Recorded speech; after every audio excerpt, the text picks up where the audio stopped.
qiyaasi kartaa inaad codsatay shaqo fudud kadibna lagu yiraahdo adiga kaliya kuma baahanin 24 qofood ayaa codsatay shaqada KFC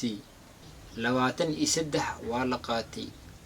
kaliya waxaa la diiday hal qof ninkaas diiday wuxuu ahaa Jack Ma maantana waa mid ka mid ah dadka ugu hodansan adduunka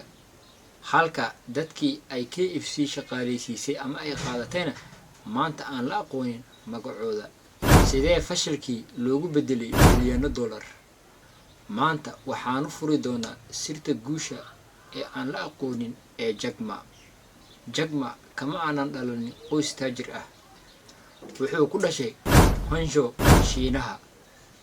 xilli uu faqriga aad u badnaa in wuxuu lahaa hami ka duwan caruurta kale taasina waa dhabar adeega si uu u barto luqadda Ingiriiska Jack maalin walba wuxuu u lugeyn jiray 45 daqiiqo hoteelada ay degaan dalxiisayaasha si uu lacag la'aan ugu kala tuso magaalada isaga oo ugu bedelanayo inay Ingiriis kula hadlaan 9 sano ayuu sameynayay guushu maahan wax aad taqaano waa inaad qabataa hool si aad u barato wax aadan aqoonin weydiyo nolosha Jack ma waxay ahayd silsilad fashil ah oo aan dhamaad lahayn wuxuu ku fashilmay imtixaanka dugsi hoose 2 jeer wuxuu ku fashilmay imtixaanka jaamacadda 3 jeer wuxuu codsaday jaamacadda Harvard 10 jeer dhammaan 10kaas codsi oo codsadayna waa lagu gacan sayday oo waa loo diiday markii uu shaqaraadiis bilaabay wuxuu codsaday 30 shaqo booliis ayaa codsaday waa loo diiday KFC ayaa codsaday isaga kaliya ah ayaa laga soo tagay 23 kalena waa la qaatay laakiin aan ku sheego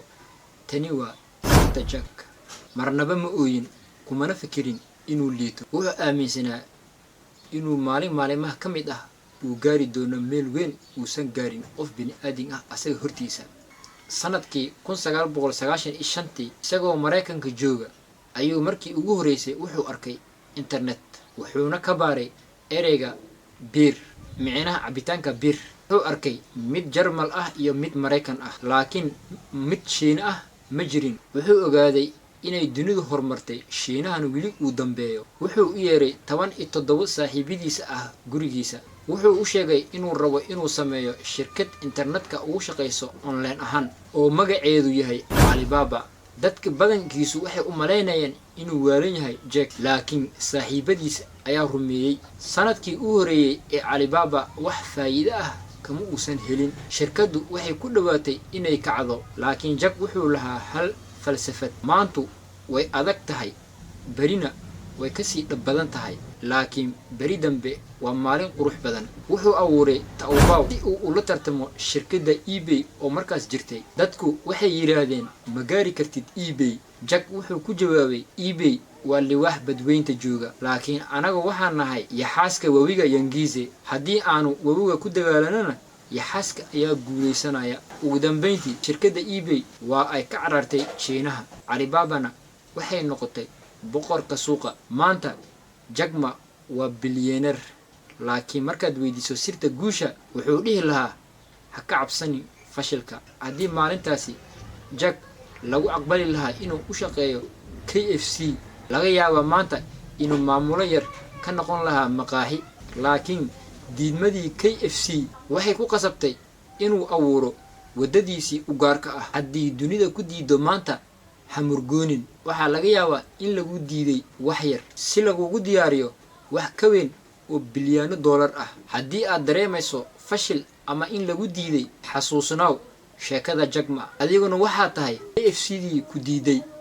ee noloshaada wax weyn ka bedeshay noogu soo qor commentiga haddii aad ka heshay muuqaalkan fadlan subscribe saar si aad u hesho sheekooyin kale oo dhiirigelin leh